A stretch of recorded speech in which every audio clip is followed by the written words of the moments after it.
তো চলুন বন্ধুরা, আবারও চলে এসেছি নতুন একটা ইন্টারেস্টিং ভিডিও নিয়ে, যেটা ইস্টম্যানের, যেখানে আমরা সুইচ অন করছি।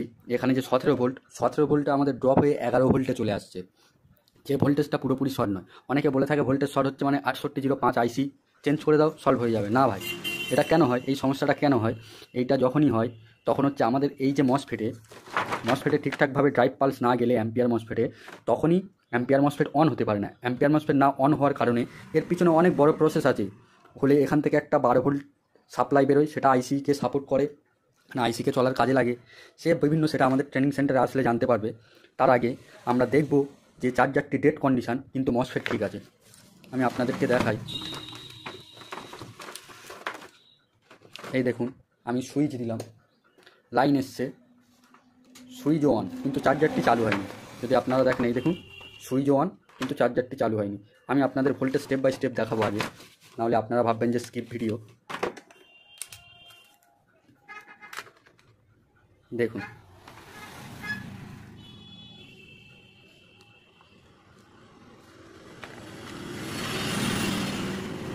আমার শর্ট জায়গা তো সমস্যা হয়ে যায়। এটা দেখুন, ক্যাপাসিটারে ভোল্টেজ আসছে 357, দেখতে পাচ্ছেন ক্যাপাসিটারে ভোল্টেজ আসছে মানে আমাদের চার্জার লাইন ইন হচ্ছে। কিন্তু এখানে আমাদের কি হচ্ছে, কোনো লাইট নেই, কোনো কিছু নেই। তো এখানে আমরা কি করব, স্টেপ বাই স্টেপ আমরা চেক করব কি কারণে।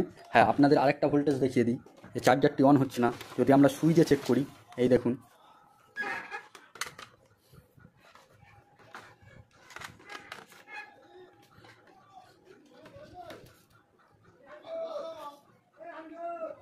এই দেখুন, দেখতে পাচ্ছেন সুইচে 11, 12, 17 জায়গাতে 11, 12, 10 এরকম ভোল্টেজ আসছে, মানে ভোল্টেজ ড্রপ হয়ে যাচ্ছে, চার্জারটিও চালু হচ্ছে না। এই ভোল্টেজ ড্রপ হলে তো চার্জার চলবে না। এবার আমরা কি করব, স্টেপ বাই স্টেপ আমরা ফ্রিকোয়েন্সি চেক করব, মানে চার্জারটিকে কুল টেস্ট করব। আগে মসফেট, গেট ড্রাইভ রিডিং সব কিছু ঠিক আছে কিনা চেক করব, তারপরে আগে বাড়বো। এই সমস্যাটা তখনই হয় যখন ইস্টম্যান বা মাইক্রোটেক চার্জারের ভিসিসি ভোল্ট কমে যাচ্ছে, ড্রপ হয়ে যাচ্ছে, 10, 12 এরকম হয়ে যাচ্ছে। তখন আমাদের ভাবতে হবে অ্যাম্পিয়ার মসফেটে পালস ঠিকঠাকভাবে যাচ্ছে না। তো এর কারণে কন্টিনিউটি মোডে নিয়ে নেব। মসফেট খারাপ হলেও এই কেসটা হবে। আগে মসফেটগুলোকে চেক করব। 342 এটা ঠিক আছে, এটাও ঠিক আছে, অ্যাম্পিয়ার মসফেট ঠিক আছে, পিএফসি মসফেটও ঠিক আছে। তাহলে এবার আমরা কি করব, এবার আমরা ফ্রিকোয়েন্সি চেক করব যে গেটে আসছে না আসছে না। এবার আমরা ফার্স্ট এখানে চেক করব 50,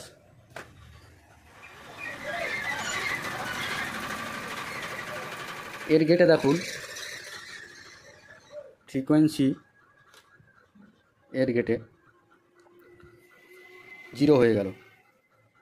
দেখতে পাচ্ছেন এর গেটে ফ্রিকোয়েন্সি পুরো 0 হয়ে গেল, কোনো ফ্রিকোয়েন্সি আসছে না। আর এর গেটে যদি দেখি আমরা 50, তাহলে আমাদের এক সাইডের মসফেটে গেট ড্রাইভ ভোল্ট আসছে না। এবার আমরা লাইনকে অফ করব, ক্যাপাসিটারকে ডিসচার্জ করব।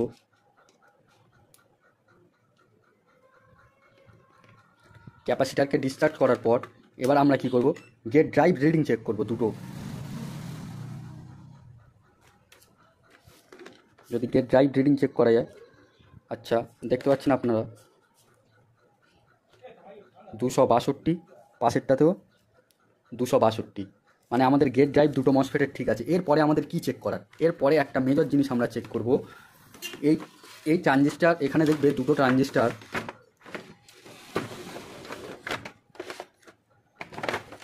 এখানে দুটো ট্রানজিস্টার থাকে আর দুটো 30 ওহমের রেজিস্ট্যান্স থাকে। তাহলে আমরা ট্রানজিস্টার আর রেজিস্ট্যান্স দুটোকে চেক করে নেব। সর্বপ্রথম আমরা ট্রানজিস্টারটা শর্ট আছে কিনা দুটো ট্রানজিস্টার চেক করব।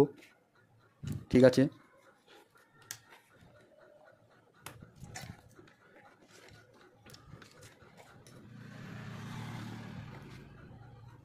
আচ্ছা আচ্ছা ট্রানজিস্টার ঠিক আছে, শর্ট নেই। এদিকেরটাও ঠিক আছে। তাহলে এবার আমাদের পড়ে রইল কি, দুটো 30 ওহমের রেজিস্ট্যান্স, যে 30 ওহমের রেজিস্ট্যান্স হয়ে আমাদের ট্রানজিস্টারে সাপ্লাই যাচ্ছে, তারপরে ট্রান্সফর্মার। এই 30 ওহমের রেজিস্ট্যান্স দুটো চেক করব। তো এখানে এটা 30 ওহমস ঠিক আছে, তার পাশে আরেকটা থাকে, সেটাকে চেক করব।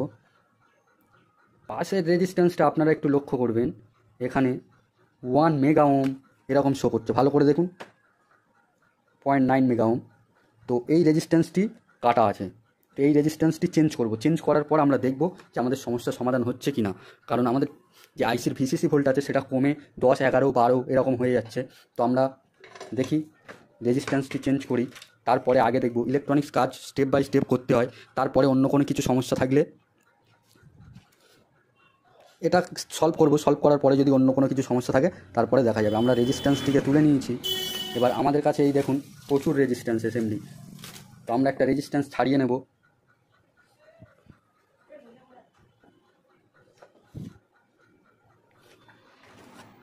নিয়ে এখানে 30 ওহমের রেজিস্ট্যান্স একটি লাগাবো। আবারও বলছি, আমাদের ট্রেনিং সেন্টারে আসলে আপনারা এরকমভাবে স্টেপ বাই স্টেপ কাজ শিখতে পারবেন। আশা করি এরকমভাবে প্র্যাকটিক্যাল, আমরা প্র্যাকটিক্যালের উপরে বেশি ফোকাস করি। আরে ডাটা শিট তো যে কেউ দিয়ে দেবে, আমাদের স্টুডেন্টরা নিজেরাই ডাটা শিট তৈরি করে। ডাটা শিট নিয়ে মাতামাতি করলে এরকম প্র্যাকটিক্যাল কাজ, এগুলো কি এই যে ফল্টগুলো এগুলো কি আপনাদের ডাটা শিটে লেখা থাকবে? এরকম প্র্যাকটিক্যাল কাজ প্র্যাকটিক্যালভাবে শিখে যদি মনে করেন বাড়িতে গিয়ে দোকান করে কাজ করব, তাহলে আমাদের ট্রেনিং সেন্টারে আপনাদের আসতে হবে। তো আমি রেজিস্ট্যান্সটা লাগিয়ে নিয়েছি, লাগিয়ে নেওয়ার পরে একবার চেক করে নেব রেজিস্ট্যান্সটি, এবার এই রেজিস্ট্যান্সটির ভ্যালু ঠিক আছে কি না। তো দেখুন এই রেজিস্ট্যান্সটিও 30 ওহম হয়ে গেছে। এখন তো মানে 100-এ 99% চার্জারটি ঠিক হয়ে যাওয়ার কথা। তো চলো আমরা চার্জারটিকে চালিয়ে দেখি আর ডিসপ্লেতে লাইন আসছে কি না দেখি। আমরা লাইন দিয়ে দিয়েছি, তো দেখতে পাচ্ছেন বন্ধুরা আমাদের চার্জারটি চালু হয়ে গেছে।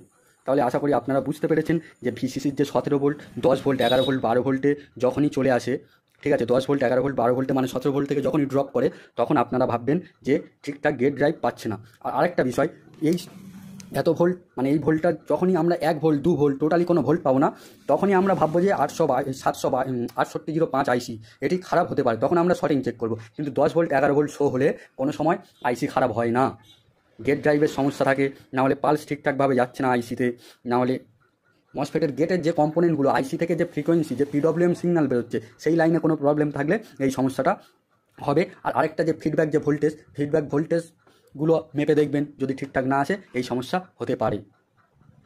তো এই সমস্যা হলে ভোল্টেজ যখন ড্রপ হয়, মানে ভোল্টেজ যখন ড্রপ হয় 11-12 ভোল্টে চলে আসে, তখন অটোমেটিক ফিডব্যাক ভোল্টেজগুলো ড্রপ হয়ে যায়। কিন্তু এই যে 10 ভোল্ট 12 ভোল্টে চলে আসা মানে ভোল্টেজ ড্রপ হয়ে যাওয়া, এর সবথেকে মেজর প্রবলেম মানে যে সেকশনটা, সেটা হচ্ছে ড্রাইভার সেকশনের সমস্যার জন্য হয়। ঠিকঠাকভাবে মসফেটের গেটে না পালস পৌঁছালে এই কেসগুলো হয়ে থাকে। তো আশা করি আজকের ভিডিওটা আপনারা প্র্যাকটিক্যালভাবে দেখলেন, আমরা কেমনভাবে কাজ শেখাই স্টুডেন্টদের। আমরা প্র্যাকটিক্যালের উপরে ফোকাস করি বেশি, আর তাদের প্র্যাকটিক্যালভাবে শেখানোর চেষ্টা করি বেশি। তো আজকের এই পর্যন্ত। যদি আপনাদের মনে হয় আমাদের নেক্সট ব্যাচ চালু হবে আপনাদের এপ্রিলের 10 থেকে 20 তারিখের মধ্যে, আর কয়েকটি সিট ফাঁকা পড়ে আছে, যদি কেউ আসতে চান তো আসতে পারেন।